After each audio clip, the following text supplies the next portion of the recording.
Let's understand the basics of Adobe Premiere Pro.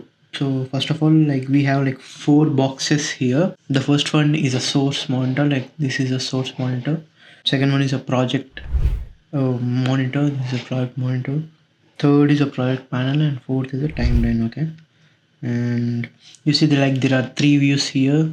The in the product panel, the first one is a list view, second one is icon view, and third one is freeform view. And so basically this video, is to make it easy to recall every time rather than seeing the notes. So let's discuss only important points here. So the first thing is like for the sequence settings, which we need to done using the options in the command line. There is something called sequence, and in the sequence there is something sequence settings. And in this sequence settings for the video panel, you can able to see the frame size, which we need to keep it in the ratio 2:1. So just keep it like 2:2, which means like in the video setting, going to the horizontal as 960 and vertical as 1920, so which makes it like 2:1 ratio. So we always need to have the 2:1 ratio for the videos, because day by day the phones are getting long. And the shortcut, like the one of the shortcuts for playing a video is the space bar. And to import footages, first we need to create few of the projects with the proper files in this, like project yeah, and this is a list view, and this is in the ratio 2:1. And coming to the shortcuts, like we have one of the first shortcut we'll be using is selection tool. It is used to select various things, to drag and everything, and razor tool is used to cut it. And for that we have the shortcut F there, and I just drag this into the video. And in the video you can able to see, like in the video there's something called as like the ultra key. In the ultra key we have the key color, where you can able to take the color out from the video, and we can adjust the matte generation and matte cleanup values to get a proper key effect. And coming to the next, like markers, like basically a keyboard shortcut M is used to create a marker, and when we double click on the marker thing, we can able to see a window where we can able to name it, and we can also able to add comments and marker colors. So for the audio specific, we can write an audio smooth sound effect there, and we can even give a separate color to it, something like red there. Click on OK. And these markers are further will be used for the YouTube chapters, where we can able to give a proper sequence, like the proper timestamps, to create various subsections. And to export the video, file, export, and media. And in point and out point markers, basically if you want to edit a few clip, like a 30 seconds meme content from a whole movie, then rather than importing the whole movie into the timeline and then cutting it, it's very easy to use the in point and out point markers. So for that, just take the video into the source monitor by double clicking it. And here the shortcut we can also use is I and O. I for the in point and O for the out point markers. But there's also these symbols right here, and we can create one in point here and out point here, and just drag the video, so we can able to get only that video into the timeline. And the next topic is like ripple delete. So when we cut a video using a razor tool and then we delete, there will be a space remaining right here. So in order to avoid it and in order to remove that space, we can right click on that one, and there's something called as ripple delete, where this one cuts the space there, and there is no shortcut for that one. But coming to the ripple trim, where if we have like a whole video and we want to cut the first part and also ripple delete at the same time, then we can able to use the keyboard shortcut Q, which deletes the first part and remove the clip. And to at the same time to delete the right side part of that video, we can just use keyboard shortcut W, which removes the right side part of the clip and at the same time ripple deletes it. And to edit, basically we have the shortcut F. And to basically duplicate a footage, we just click on the Alt, and just drag the video to other side, so that we can able to duplicate the same video. And to enable and disable the video, we use keyboard shortcut Shift and E. And by the way, we can also create various keyboard shortcuts using the option edit keyboard shortcuts, and in that we can able to see a panel, and there we can able to search for the tool, and we can change here accordingly. And for the audio settings, in order to make it a bit more subtler, more good enough, we can use something effect called as denoise. So just go to the effects panel and use the denoise and just drag it to the audio thing, and in the effect controls you can able to see the denoise section, and in the denoise section you can able to see there is an individual parameter section.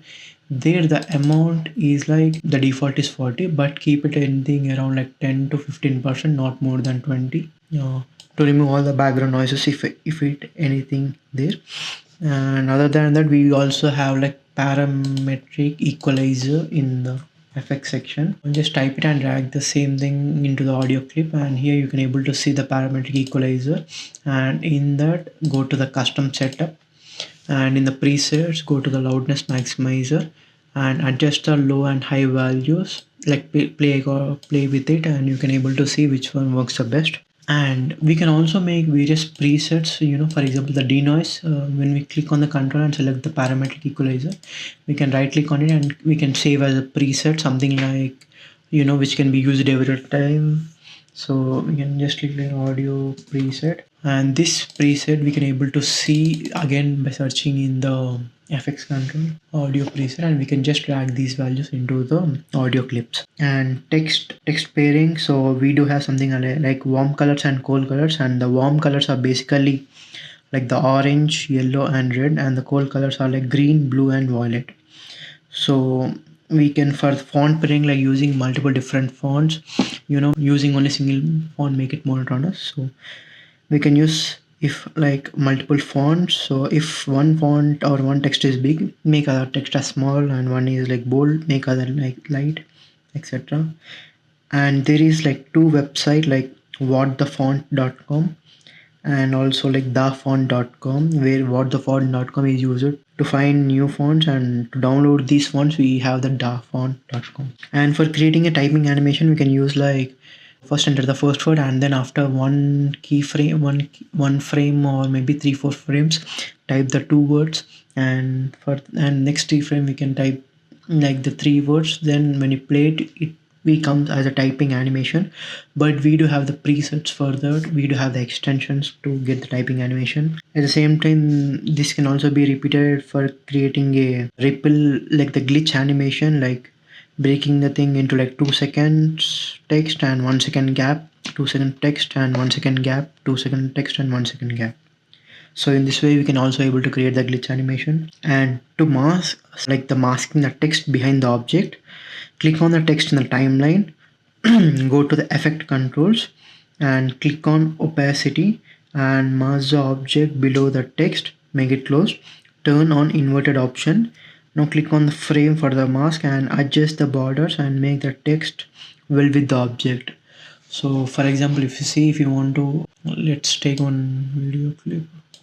For example, this is a video clip and you want to add something like a laptop text over the background. So laptop is a text. And for example, if you want to make like the laptop text behind the laptop, then we will be using the mask keyword, where in the opacity we can able to find maybe the rectangle or the free draw one. So let's use a pen tool and just click on this one and just go to the bottom and just create a box. And now click on the inverted option, and after that create for the mask path, click on the keyframe and then see like going further front, see how it works in the keyframes. And so basically coming to the audio thing, audio always keep it at the 0 decibels, and the music keep it something around like -15 to -25 decibels. So if you see, there is one tool like the ripple tool, like a ripple L tool, and then here we can able to say a remix tool. So this tool is used to increase the music duration, like the AI checks the point where we can able to easily translate and also increase the music. So clicking on that one, and then increasing the audio can easily able to make it more like by analyzing the clip, we can able to increase the duration, everything. So this is the AI tool which we can use. So overall, these are the basics of Adobe Premiere Pro, and maybe like we can also use like various extensions using the window extension thing, and I've been using these extensions pretty well to easily create few text animations or few transitions, etc. So which we can like create a separate video out of it so that it will be very easy to recall, because these basic things which we need to recall maybe once in a week to get back into our memory, but the AI thing which we need to see every time because there are a lot of complexities and a lot of properties involved in it, so it's very easy to have a separate video on it.